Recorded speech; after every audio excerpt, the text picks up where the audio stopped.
The Witcher 3 Wild Hunt. Beautiful but broken. The Witcher 3 starts out perfect. You're introduced to a massive world where massive creatures roam and take their claims on territories. There's a sense of fear and challenge in this aspect alone. As you travel the land of White Orchard, you hear people call out for help, and you stop to speak with them and help them with their problems for some coin. Even the tiniest things, such as helping an old woman get her frying pan back, feels immersive and draws you into the world. This is where you're introduced to the idea of oils and potions, finding enemies' weaknesses, using your Witcher senses to find clues about what you're about to face, and preparing for fights, something that comes in handy for harder difficulties. I feel like this was the vision. White Orchard would be what The Witcher 3 was all about, and then the game kinda just falls apart and its vision fades. The Witcher 3 tells a beautiful story of urgency, and for that reason alone, the side quests and question marks that clutter the map in Velen and other locations make no sense to exist in the context of the game's story. Geralt needs to get to the bottom of what happened. Why would he waste his time with the problems of randoms and destroying monster nests?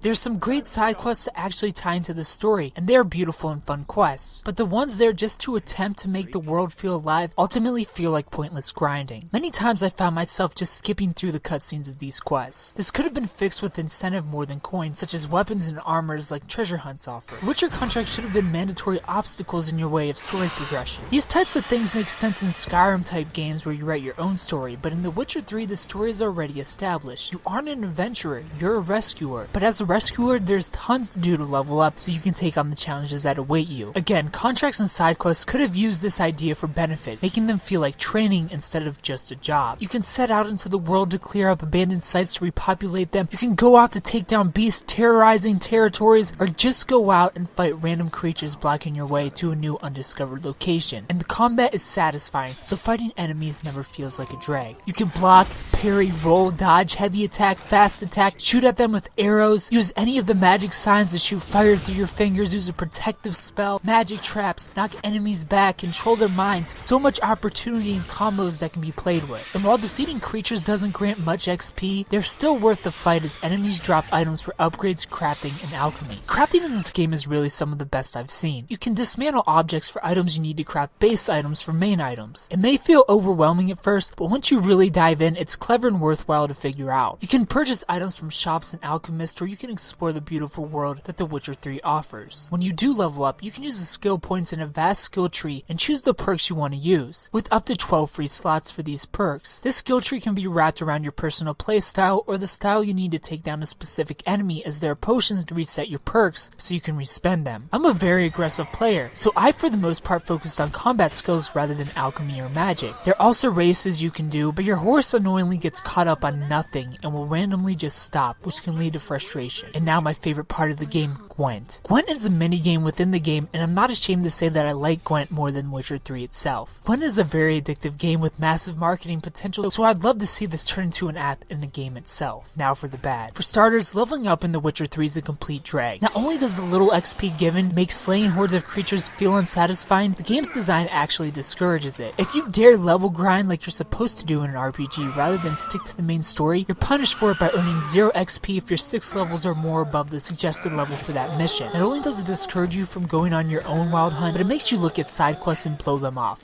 Why waste your time and effort? The game also has many stability issues. I lost count of game crashes at 10. The Witcher 3 makes the mistake of not constantly saving when you stumble on new locations or accomplish something tiny like a Gwent win, causing you to have to redo 10 to 30 minutes if the game crashes. I also ran into head floating glitches that really just destroyed the world in its immersion. There was absolutely no polish or attention to detail put into the cutscenes where it should be most. Sure, I expect items to ghost through objects in game, but in cutscene, it's unacceptable. Not only are there game crashing bugs in this massive open world, but there are missables, which is complete BS.